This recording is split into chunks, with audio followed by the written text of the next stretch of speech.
maatii miidiyaa dirree barnootaa kun tuutoriyaalii koorsii moraal and citizenship education irratti afaan oromootiin isiniif kennamaa turedha fi jirudha. Amma chapter 5 irra geenyee jirra jechuudha. Tuutoriyaalii keenyaani chapter 5 koorsichaa irra kan jirru. Egaa koorsiin kun moraal and citizenship education taayitilii jedhamuun yuunivarsiitiiwwan biyya keenya keessa jiran dabalatee dhaabbilee barnoota olaanoo keessatti barattoota waggaa jalqabaa dhaabbilee olaanoo barnoota join godhaniif kennamaa kan jirudha jechuudha. Tuutoriyaalii isiniif hojjechaa tureera. Tuutoriyaalii koorsii kanarratti paartii isa dhumaarra jirra jechuun koo chaaptarii 5ffaarra jirra. Chaaptarii isa dhumaarra jirra. Chaaptarii dhumaa jalqabna paartii kanaan jechuudha. Tuutoriyaalii faana an obboleessa keessan ol yaadu baratichadha. Miidiyaa dirree barnootaatiif haaraa warri taatan immoo sabiskiraayib gochuu akka hin daganne. Chaaptarii 5 jala kana jalatti koonseptiiwwan nuti ilaallu koonseptii 3 gurguddaadha. Waa'ee konstituushinii ilaalla, waa'ee heeraa jechuudha, waa'ee dimokiraasii ilaalla, waa'ee human rights mirgoota dhala namaa ilaalla jechuudha. Kanaaf waa'ee konstituushiniiti kan laallu jechuudha. Paartii kana jalatti waa'ee konstituushinii fi konstituushinaalizimii fa'aa ilaalla jechuudha. Hamma dhumaatti nafaana tura ammas. Egaa konstituushin jechuun maal jechuudha? Konstituushinaalizimiin immoo maal jechuudha? Konstituushin gaaf jennu heera jechuudha.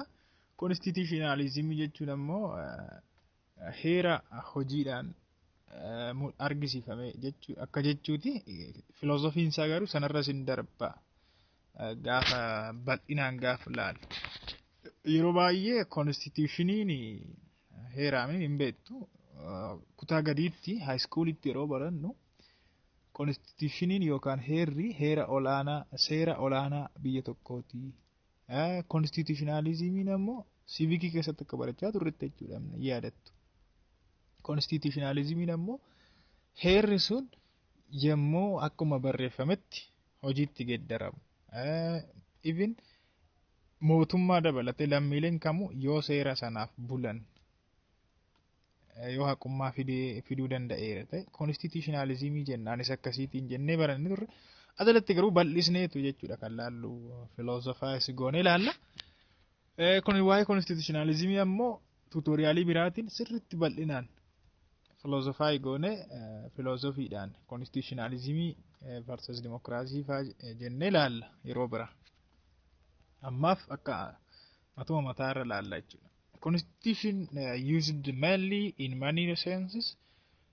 Karaa adda addaatiin constitutioniin kan fayyadu tokko constitution of body, constitution of body, constitution of trade union, constitution of political party kan jedhaman hin jiru. Every state must have constitution of its own. Biyyi kamuu egaa heera qabdi jechuudha. Heera mataa ishii qabdi. Heerri biyya tokko immoo heera biyya kaanirraa waan adda isa taasisu jira. Foormii isaatiin ta'uu danda'a, maalii isaatiin ajalatti ilaallasa jechuudha. And that it is government must be organized and conducted according to the rules of constitution so that the people have a rule of law. It constitutes the case of constitutionalism jechuudha. Biyyi kamuu konstituushinii mataafii qabdi, heera mataafii qabdi. Mootummaan jechuudha. Mootummaan heera sana yemmuu hojiirra oolchu namoonni maaltu jira jechuudha gaafa sana rule of law jira miti olaantummaa seeraatu jira. It constitutes the case of constitutionalismii ta'a jechuudha gaafa sana. Argitanii gaafa constitutionii sun hojiitti geeddarame akkuma barreeffametti gaafa waraqaarra jirutti gaafa hojjetu constitutionalismii jennaani. Garuu isa kanarra kan darbeedha constitutionalismiin yeroo biraa ilaalla isa gaa. Peculiar features of constitution. Amala constitutionii ilaalla jechuudha jalatti. Amala constitutionii ilaalla. With a few exceptions, all constitutions contain some common elements. Exceptionii wan tokko irraan kan hafe konstituushinii wanti wal tokko taasisu konstituushinii yookaan heera biyya tokko wantoonni wal taasisan baay'eetu jira jechuudha. Isaanii kan laallu waanuma common feature isaaniiti yookaan waanuma hunda isaanii wal fakkeessu jechuudha. Garuu immoo adda addummaallee hin qabaatu ilaalla walumaa wajjin. From Magna Carta of 1252 today, Magna Carta Constitution duriitiin kun isarraa eegalee constitutional documents and the tradition take the general form of contract or an agreement between the ruled and the rulers. Argitanii heera jechuun hiikni isaa agreementidha yookaan kontraata waliigaltee eenyu gidduutti taasifamudha. Ruled jechuun ummata jechuudha. Ummataa fi mootummaa gidduutti rulers bulchitoota gidduu waliigalteedha jechuudha. Heerri kuni akka waliigalteetti. The following are some of the distinctive features of a constitution. Kanneen armaan gadiin kun egaa amaloota constitutionii yookaan heeraati jechuudha. Tokko generalitiidha. Lawn generaliidha jennee turre mini gaafa introduction to law isin barattoota seeraa mineedha. Seerri generaliidha amala isaa keessaa tokko. Seerri generaliidha. Constitutioniin garuu isarra kan caale generaliidha. Seerarra kan caale jechuudha. Heerri egaa hin beektu madda seerota hundumaati. Heerri seerota hundumaan caala biyya tokko keessatti akka supremaasii isaatti ilaalla booda. Generaliidha jechuudha. Jechuun tokkoon behavioriidhaaf seera hin baasu jechuudha. Hin baasu. Fakkeenyaaf generaliidha gaafa jennu constitutioniin tokko balkii akka hin taaneef baay'ee akka balkii hin taaneef hubachuudhaaf akka nama hin rakkifneef generalii baasa. Koodiiwwan ammoo particular maatariidhaan kan wal qabatu koodiiwwan immoo hin jiru jechuudha. Constitutionii sana hordofani akka isaa walitti hin buunetti koodiiwwan ba'an jiru. Fakkeenyaaf family koodii ta'uu danda'a. Waan akka commercial code, contract, procedural, criminal code isaan sun constitutionii sana wajjin utuu walitti hin bu'in waan xixiqqoo dhimmoota xixiqqoodhaan wal qabatu isaan sun jechuudha. Maatarii waan xixiqqoo wajjin. Constitutionii garuu generaliidha jechuudha inni sun. A constitution provides the general principle of state and the carry on foundation and the sets out general framework of the law and the government. General framework kidha kan inni baatee taa'u jechuudha. Permanencyidha kan biraan. Permanencyidha. Baay'ee constitutionii generalii ta'uunsaa maaliif fayyada jechuu dandeessu? Generalitiin constitutionii kan inni fayyaduuf tokko abbumti arge mootummumti dhufe akka hin jijjiirreef salphaatti. Mootummumti aangorraa mootummaan tokko gaafa mootummaan bira salphaatti akka hin geeddarreef sababii adda addaatiif generalitiin kan inni fayyadu permanencyidha. Permanency gaafa jennu maal jechuudha? Yeroo dheeraadhaaf constitutioniin tokko yookaan heerri tokko kan ture. Unlike laws, constitution is made for undefined period of time. Unlike what? Laws. Seeronni tokko garuu yeroo expire ta'an jiru. Expired yookaan repealed fa'aa ta'u miti seeronni. Yeroon irra darbuu danda'a. Heerri yookaan seera olaanaa biyya tokkoo inni jedhamu kuni yeroo hin beekamneef kan inni ba'u. Fakkeenyaaf Itoophiyaan heera ishee gaafa baaftu hamma yeroo kanaatti haa fayyadu jetteeti miti. For undefined period of time dhaaf yeroo hin beekamneef kan ba'u. That means constitution serve for a long gap of age. Yeroo dheeraadhaaf kan fayyadu it is purposely made to be stable and permanent. Akka stable ta'u tasgabbaa akka ta'u jechuudhaaf permanency'n isaa kan fayyadu. Haala itti fufaa ta'een jechuudha. Karaa biraa amalli constitutionii kan biraan supremacy of constitution. Supremacy of constitution gaafa jennu immoo olaantummaa heeraa jechuu keenya miti. Olaantummaa heeraa. Heerri seera olaanaa biyya tokkoo ta'e jenne seerota hundumaaf heerri mataadha jechuudha. Heerarkii isaanii yookaan hariiroo isaanii gaafa laallu caaseffama isaanii heerri mataa gubbaa jira jechuudha. they are supreme laws. Seera olaanaa isa jennu supreme laws. Heerri supreme law biyya tokkooti. Taking precedence over all others and defining how all the others should be made jechuudha. Seeronni kamuu akkaataa itti ba'uu qaban lafa kaa'a. Constitutioniin jechuudha. Aangoo olaanaa qaba. Garuu still exceptioniitu jira. With a few exception jennee irraa asitti jechuun hundaaf hin hojjetu supremaasiin relativeidha.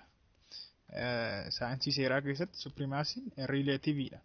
Gaaf jennu heeronni tokko tokko supremaasii ta'uu isaanii hin dubbatan. Supremii ta'uu isaanii hin dubbatan. Hin himan nutti jechuudha. Just akkasumattiin beeknaa malee fakkeenyaaf heeronni codified hin ta'in faanti supremaasii isaanii hin himani. Keenya immoo keewwata 9 irratti fakkeenyaaf supremacy of the constitution jedhamti. Heerri biyya sana supreme ta'uusaa nutti argisiisa. Biyyoota tokko keessatti fakkeenyaaf yoo Ingilaandii fa'aa fudhattan supremiin eenyudha parlamentiidha malee heera mini relativeidha garuu supremiidha gaaf jennu amma asitti maaliin wal kontekstii kamiitiin kontekstii seerota biraatiin wal bira qabnee gaaf laal supremiidha seerri biyya tokko. Kanaaf seeronni hundinuu validitii isaanii kan fudhatan heerarraa jechuudha. Yoo heeraan walitti buute heera biyya sanaatti walitti buute voididha, invalidiidha, nullidha jechuudha.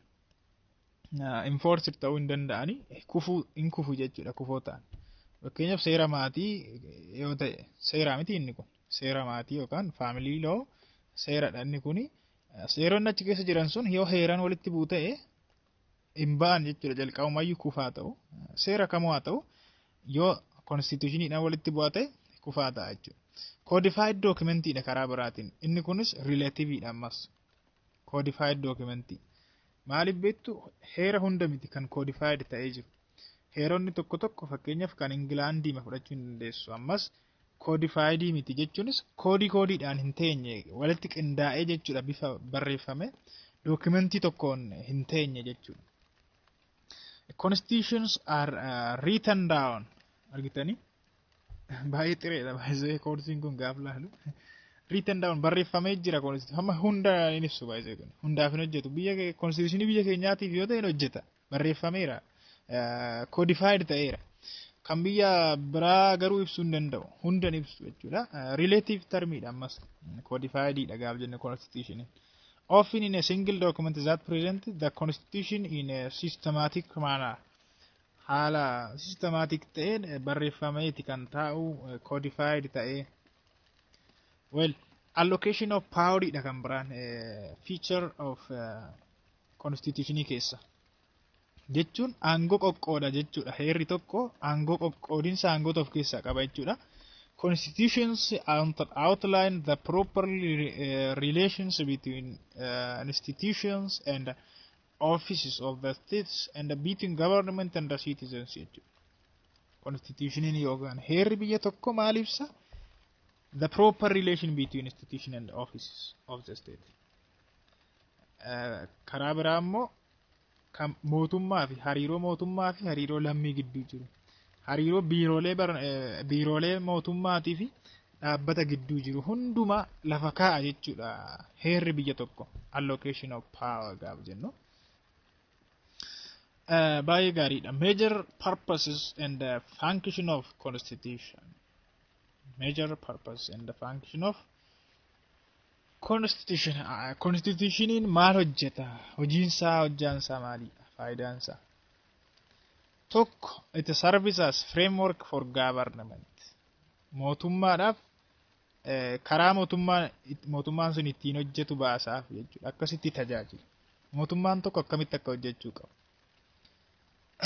Lammiilee isaa wajjin hariiroo lammiilee isaa wajjin qabu akkamitti akka itti fufsiisuu danda'u mootummaa qajeelcha jechuudha. Gaayidii ta'aaf mootummaadhaaf it limited the powers of government.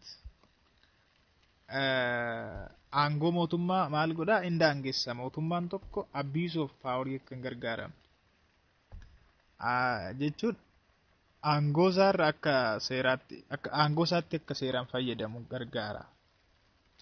Ultra virus akka hin taane mootummoon ultra virus yookaan immoo aangoo kennameefiin ala legal authority isaatiin ala akka hin hojjenne intra virus akka ta'u Latin wordidha. Intra virus jechuun maal jechuudha? Aangoo isaa within the boundary legal boundary jechuudha. Aangoo isaaf kenname aangoo ofii seeraan akka itti fayyadamu jechuudha. Kanaaf aangoo mootummaa hin daangeessa jechuudha. Constitutioniin parpasii lammaffaadha. Inni sadaffaan immoo it protects individual and the collective rights of citizens. Mirgoota lammiilee in eega jechuudha.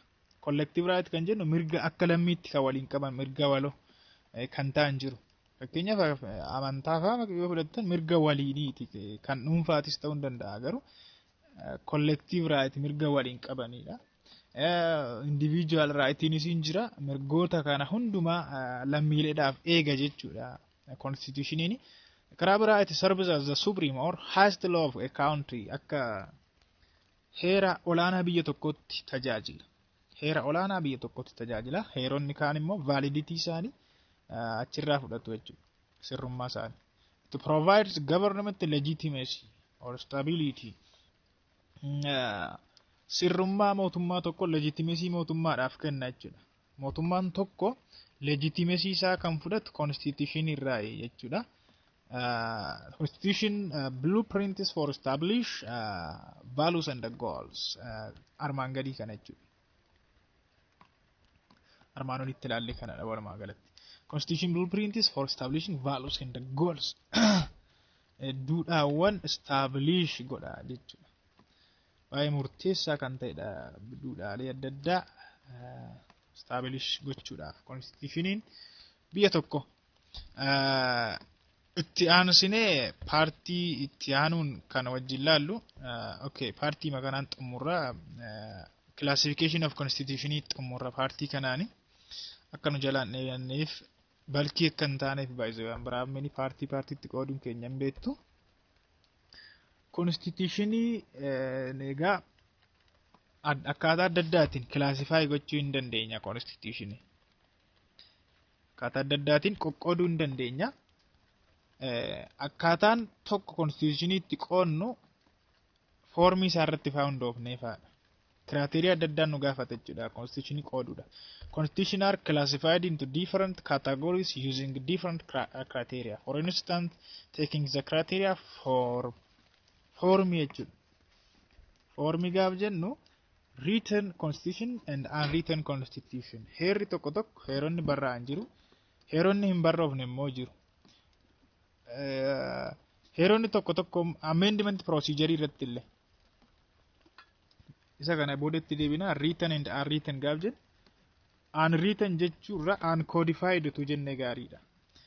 Maaliif heerri biyya kamuu paartiin isaa barreeffameera walakkaan isaa yookaan yoona paartiin isaa barreeffameera garuu hunda miti kan barreeffame garuu codified hin taane walitti hin qindoofne malee barreeffameera. Kanaaf jechi unwritten jettu kun yeroo baay'ee saayinsii seeraa keessatti fudhatama hin qabdu.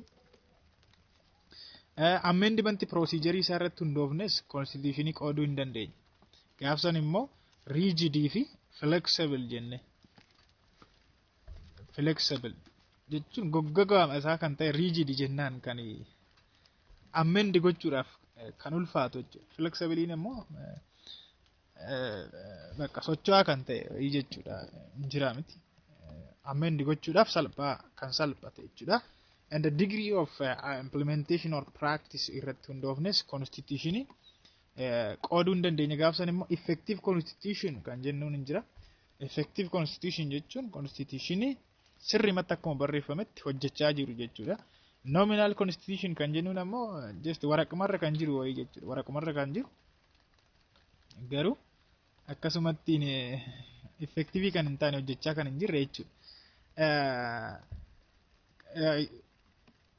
Based on the kind of state structure jechuun caaseffama mootummaati irratti hundoofne constitutionii tokko ramaduu hin dandeenya. Maal jenne unitary unitary fi federal constitution jennee jechuudha. Unitary jechuun faallaa federaaliiti. Federaalii kan hin taane unitaryidhaan biyyi bultuu hin jirti.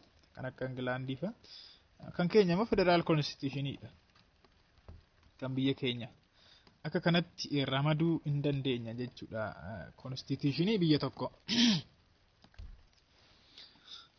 Tutoriaalii kanattuun xumurii waan tokko siniin jechuun barbaada. Asirratti form of an amendment procedure jechuudha. Constitutioniin biyya tokko baay'ee rigididha. Amendment isaanii ilaalchise. Kanumti keenya iyyuu ilaala. Amend gochuudhaaf amendment beektuun irra xiqqoo jijjiiruuf jechuudha. Fooyyessu. Amend gochuudhaaf baay'ee ulfaataadha. Proosesii baay'ee keessa darba. Keessumaa immoo constitutioniin biyya tokko baay'ee cimaadha amend gochuuf. Keessumaa kan Jarmanii fa'aa gaafa utuu ilaaltanii amend gochuun baay'ee ulfaata.